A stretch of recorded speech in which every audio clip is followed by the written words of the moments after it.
Hello world, Shelly here, and today it's time for another Friday Foundation Fix, where you can get your fix of foundation reviews in between foundation fests. And today we're going back to the drugstore and we're going to check out the new foundation from Burt's Bees called Goodness Glows. I've got this in shade 1005 Porcelain, comes in 12 shades. Let's take a look at some of the claims on this product. I'm on Ulta's website right now, and this product retails for $16.99. You get 1 fluid ounce of product, which is standard for a bottle of foundation. It's currently getting 4.2 out of 5 stars with 60 reviews on their website, and the manufacturer describes it as glowing skin is always in. Burt's Bees Goodness Glows Liquid Foundation is a full coverage mineral makeup that leaves skin smoother and more radiant with a natural finish that's never heavy, cakey, or greasy. This 98.9% natural moisturizing foundation instantly hydrates and nourishes skin and stays on all day. Made with responsibly sourced meadow foam seed oil known for its moisturizing benefits, it gives you naturally beautiful results both inside and out. Burt's Bees Goodness Glows Liquid Foundation is perfect for dry or combo skin, available in natural looking shades. It's formulated without parabens, no phthalates, no SLS, no petroleum, and no synthetic fragrances. Dermatologist tested and never tested on animals. Yay, cruelty free. So 12 shades we've got to choose from here. It looks like it goes pretty light to pretty dark. 12's not super extensive, but it's not the worst thing. I just want to point out one bizarre thing that's happening. I've been shaking this thing for like 10 minutes now, and no matter what I do, it doesn't move on the inside. You see how there's like a bubble that hasn't touched the glass? Like, there's one there and there's one there. It's not moving. I'm confused. Before we put this on my mug, let's take a look at some swatches and compare this to some other fair skin friendly options from the drugstore that I've got in my collection. Let's take a look at some swatches. First up is today's foundation, the Burt's Bees in shade 1005 Porcelain. You go Burt's Bees with addressing the pale end of the spectrum. This might be the lightest drugstore foundation I've got in my collection. A little too light for me even, I think. Next up, we have one that's a very good color match for me. This is the Wet n Wild Photo Focus Foundation in Shell Ivory, which is described as being a fair neutral foundation. Third up, I've got one of the new lightest shades from Milani. This is their Conceal and Perfect in shade 00A. Pretty good color match for me, but a little bit yellow and a little bit too light. Fourth up, I've got the L'Oreal Infallible Pro Matte in their lightest shade, 101 Classic Ivory.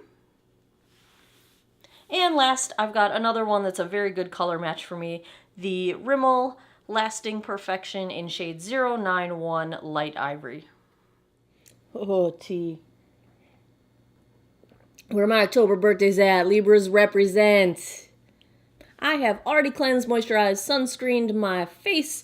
I have primed with the Urban Decay Urban Defense Primer. Once this is out, if you saw my comparison of this to the new e.l.f. Beauty Shield SPF Primer, you know that once I run out of this, I am going to use the e.l.f. But might as well keep using this. It's what I've used in most of my foundation reviews so far until it's gone. As usual, we are dealing with a 42-year-old face here. I've got some sunspots to cover up from not wearing sunscreen every day earlier in my life. I've got some fine lines going on. I've got pretty deep smile lines and some forehead lines. So those are my major concerns. Minor concerns, I also have pretty enlarged pores. So that's what I would like to cover up with this. I am going to do half my face with a sponge. This is the Real Techniques Miracle Complexion Sponge. The other half I'm going to do with the Artis Oval 7 brush. Go get you a dupe. You do not need to spend all this money. I just picked up the new Real Techniques oval brush, and I'm going to be doing a video comparing that to the Artis. Every dupe I've tried so far and compared, just go get you a dupe. You don't need to spend this money. We do have some nice packaging. So I'm a sucker for honeycombs, and the cap has, I don't know if it's gonna focus. It's such a bizarre thing. It's this like honeycomb texture on the cap. I dig that. We do have a pump. Yay, pump keeps things sanitary. I think this is a glass bottle, plastic top. That's all right. We're gonna start with 2 pumps as I usually do. Well, that was like 2 and a smidge. Ooh, very thick formula. Right off the bat, this seems very, very fair. which is nice. Might be even a little too light for me. So all you pale-skinned peoples, you Casper the Friendly Ghosts like me, this might work for you. This is looking super bad on my nose. Polka dot pores everywhere.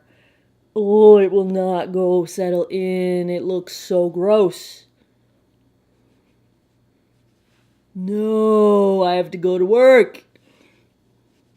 Okay, let's hope we can fix this with a brush. I'd say we're getting light coverage, maybe high light coverage in one pass. It's covering most of my redness, balancing that out really nicely, but I still see all my freckles and sunspots showing through.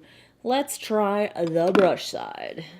The brush seems to have helped my nose a little bit. I'm still having polka dot pores, but not quite as bad. There's definitely slightly better coverage with the brush, and with the brush I'd say I'm getting medium coverage. For something that is described as radiant and glowing, this is super matte. Like, it's matte. I'm just going to use the little bit that's left over here with my brush and try to build up just a little more coverage on this side. So, first impressions, definitely a matte finish. It does seem to build well on top of itself. My nose looks atrocious. It looks a little bit dry on my forehead. I feel like it's accentuating texture a little bit on my forehead, but not accentuating texture on my cheeks.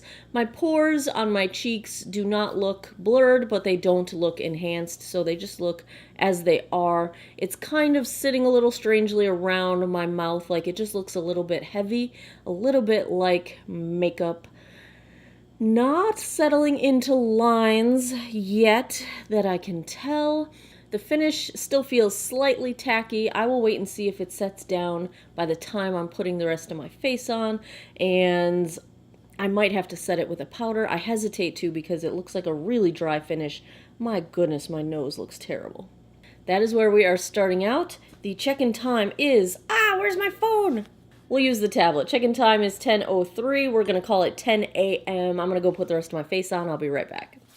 Here we go. Everything blended out fine on top of this. I think the color match is actually not bad, especially after I get my blush bronzer on. But I have to say, this stuff is a hot mess. This has been getting worse by the minute, and I'm going to zoom you guys in again just to show you some of what's going on. So it has started settling into every line. I've tapped it out multiple times. My smile lines, my forehead lines, severely started caking up around my nose, which I've patted it out a few times, but it's still, you know, pretty broken up and nasty. The weird thing is that it's getting scaly, like right below my contour. I don't know how well you're going to be able to see it, but it's like scaling on my skin and also on my forehead.